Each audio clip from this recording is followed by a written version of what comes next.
Hello friends, welcome back to our CCNA 200-301 series. Today is video number 100.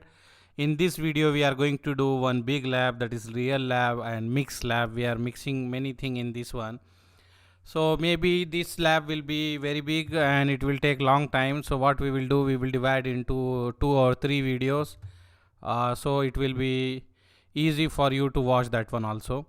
I already designed this lab, but if you want I can show, or it is okay, then we can start in this drawing only. But anyhow, let me give as our student, you know, you are watching our series, you know from where you can put the router, from here in the design, from where you can select the router, when you can select the switch. You already know this one, right?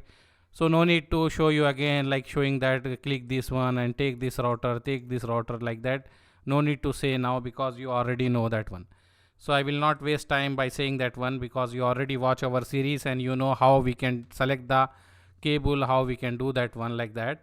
And if you see here, I use the router here and I connect it with the fiber, because I am creating in the real scenario. I am trying to do same as we have in our real scenario. Okay, so this one is what we can say, we have two router. Let me give a small introduction about this topology, then we will do some more configuration in this video, and in next video we will continue this lab. So if you see here, we have one ISP. This is our organization. Try to imagine this is the organization we have. In our organization we have some servers, we have some PCs, we have some IP phones, and we have some PCs, we have WLC controller, we have access point. From there mobile phones and laptops are connecting with the access point. If you like, let me take some mobile phone also, a smart device or a smartphone, something like this, just to create the scenario. Configuration already we done before, for individually we done, but now we are going to mix all the configuration.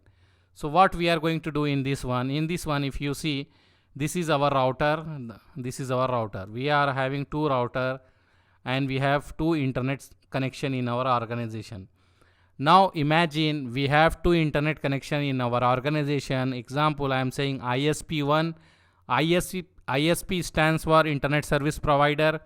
Imagine in your country, whoever is ISP, you taken the two internet connection from different ISP. Like example, ISP1, ISP2. So this is a internet connection from one service provider. This is a internet connection from another service provider. And this is the internet service provider router, or like that, and it is connected with the optical fiber. Optical fiber is coming to your organization. This is optical fiber, and how we connect here, if you see, we have this port here. Let me zoom in. We have these ports, we use the fiber. Okay, but anyhow, don't worry, I will give you this topology so you can use that one if you want to do practice. But remember, we have here, you can select here modules, and you can read about the module, what module is for what. And if you have any confusion, I will make another video. But now remember, we are using this module for connecting the internet. Okay, means fiber cable. So now we are focusing on main our concept, how everything is working, how we are programming, how we are configuring that one. So if you see, this red color cable is fiber cable. So fiber cable is coming from ISP router to our router. This cable is coming to our router. This is our router. That is, we are saying this router as a gateway 1. We have same like that one more router. We are calling that one as a gateway 2. If you see here, this is gateway 2 I am calling. And I have ISP2. ISP2 is having his router, and he is giving me fiber connection to our router, and it is connected to port G4 by 0. Okay, and after that, if you see, that cable is going to our internal network. If I show you this cable from our router, we are treating this one as a gateway 1 and gateway 2. Gateway 1 router, gateway 2 router. We can take any IP address, whatever you need or whatever we want, we can take internal network. But for the external network, we need to have the public IP address. You know, this is connecting from the ISP. So for connecting this one, we need to have the public IP address. Public IP address, private IP address, we already discussed in our series CCNA 200-301 series. If you miss, you can watch that one, so you will have the idea what is public and what is private IP address. Private IP address is used inside the organization, whereas public IP address is used for outside the organization. Example, if I want to connect with my router to ISP router, we need to have the public IP address, and we will have the AS number also. We are going to discuss that AS number in our CCNP topics. But now just remember, we need to have the public IP address. So our ISP will give the public IP address. Example, they give us 37.43.138.149, and other end, whatever other end is connected to our router, that is having 37.43.138.148. So this is the IP address for this interface. This interface, that is G4x0 interface, is having this IP address, and this interface, that is G4x0, is having this IP address. Okay, and this one is given by the ISP, this IP address, because this is a public IP address, so we need to buy from the ISP. ISP is going to give this one with AS number. Okay, AS number is used to configure the BGP, Border Gateway Routing Protocol, that is exterior gateway protocol. But here, if you like, we can do, or no need, because in our CCNA syllabus we don't have BGP. We don't have BGP. In CCNP we have BGP. So in CCNP we are going to do Border Interior Gateway Protocol, BGP. BGP we are going to do Border Gateway Protocol. In that one we are going to do BGP. But now here we are going to run default route, so no need for BGP also. But anyhow, this is a public IP address we receive from the ISP, and this is our internet network. We have one router, and then router is connected to multi-layer switch, that is layer 3 switch. We have two layer 3 switch, and we are running two cable. We are connecting this two switch with the two cable, and we are going to configure this two cable with the ether channel. Ether channel, as we already discussed, because due to spanning tree protocol, one port will be disabled. If we have link redundancy, if you remember in our previous video, we already talked about ether channel. What is ether channel means? Due to spanning tree protocol is a protocol which avoid the loop in the network. So if we have the link, same switch is connected two times, it will create the loop, packet will rotate inside the network. To avoid this type of issue, spanning tree protocol we have in our switches and switches, so it will disable that one. Okay, this loop will avoid. So due to that one port will be disabled, so we will not have the loop. But for the redundancy, we use like this type of link. But if you want to increase the speed and use the multiple links, then we will create logically, we will create two link as a one link by using ether channel. We already discussed. If you miss, you can watch the previous video.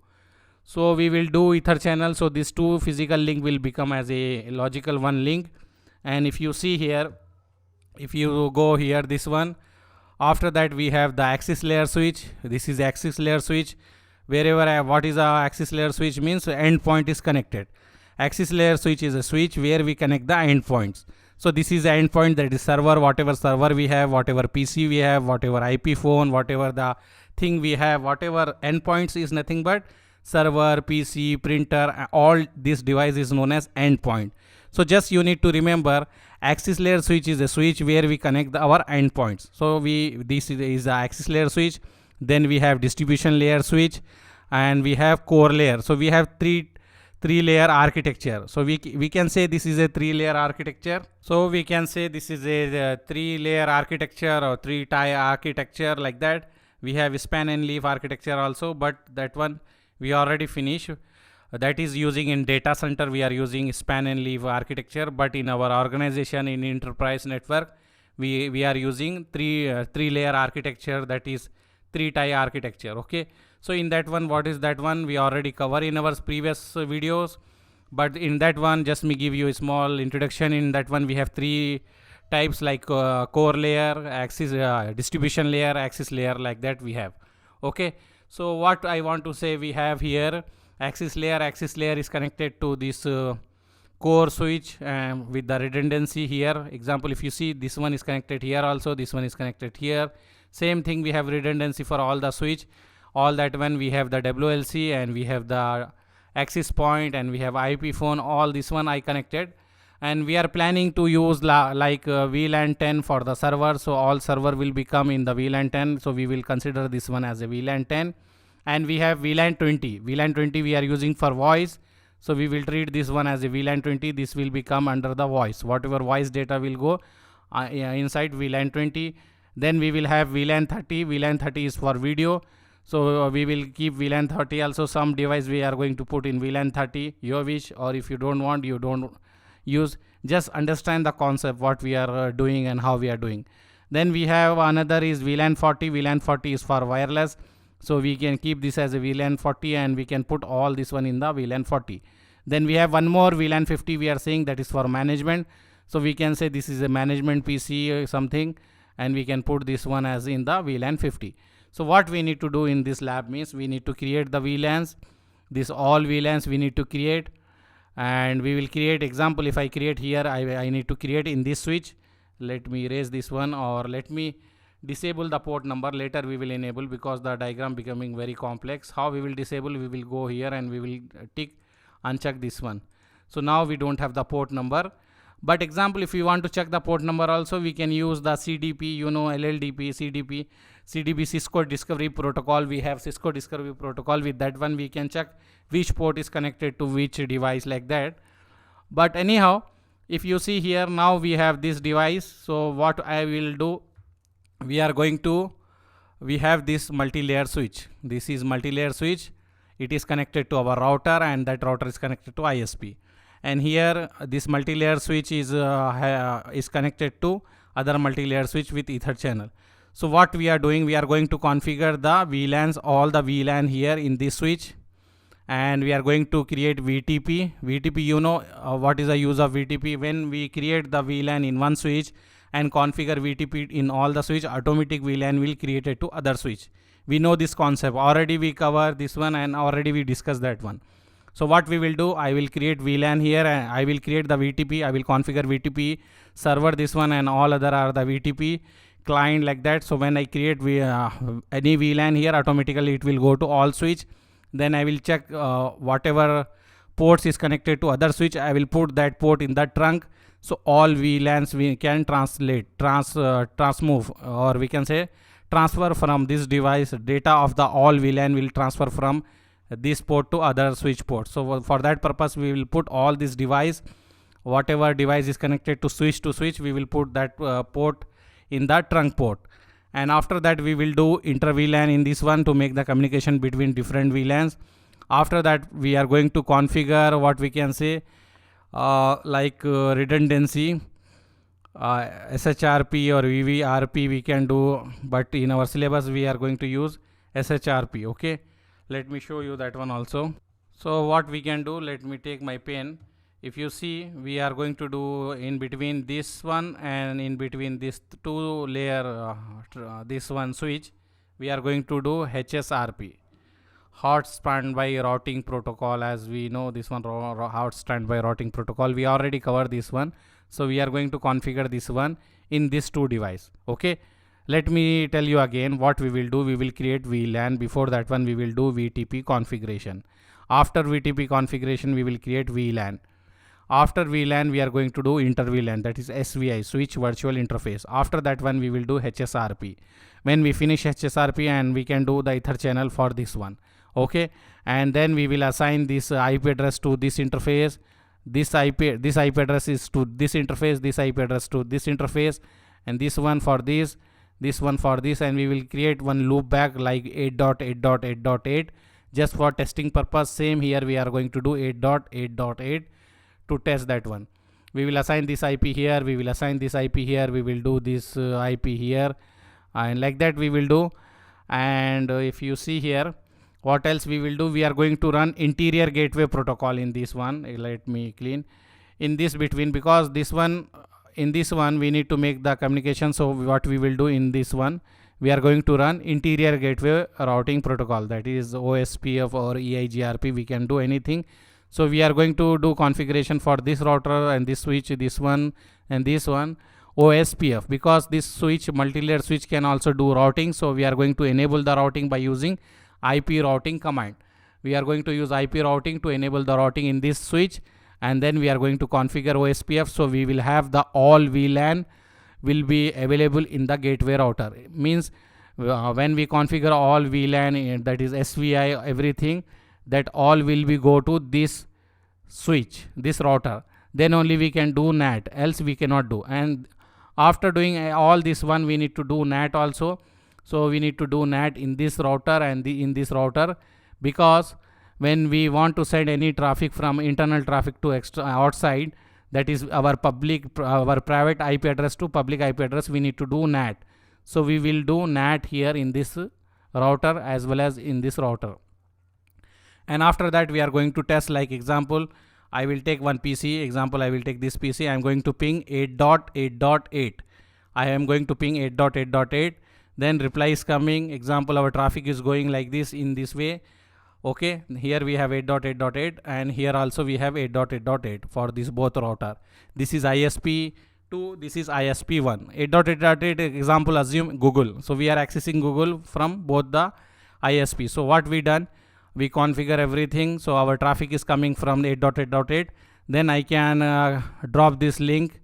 If I drop or I shut down the port or I delete this one, automatically our traffic going from here will switch to this network. So we will have a reply will come. So for few seconds our traffic will be dropped and again it will switch to other ISP with the help of HSRP, because HSRP we use when we have the two ISP and we need to make the our network always up. We are using HSRP. As we discussed in our previous video, HSRP we use because we will create one virtual here router, and in this IP we are going to put as a gateway. If you remember, we will do that one. Okay, so this will be very lengthy lab, but anyhow, in this video we are only discussing what we are going to do. In next video we are going to configure this area and this one basic this thing, and we are going to do here DHCP also, DHCP.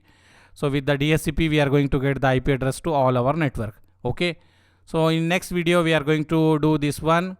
We are going to start the basic configuration from here and we will see if it is going lengthy. Then in other video again we are going to do this remaining configuration. Okay, so I hope you have the idea about this lab. In next video we are going to do configuration. This is just for explanation. In next video we will have the configuration thing. Okay, thank you very much for seeing our video. Subscribe to our channel, share with your friend who is interested in CCNA 200-301 as well as Python. Thank you. Bye.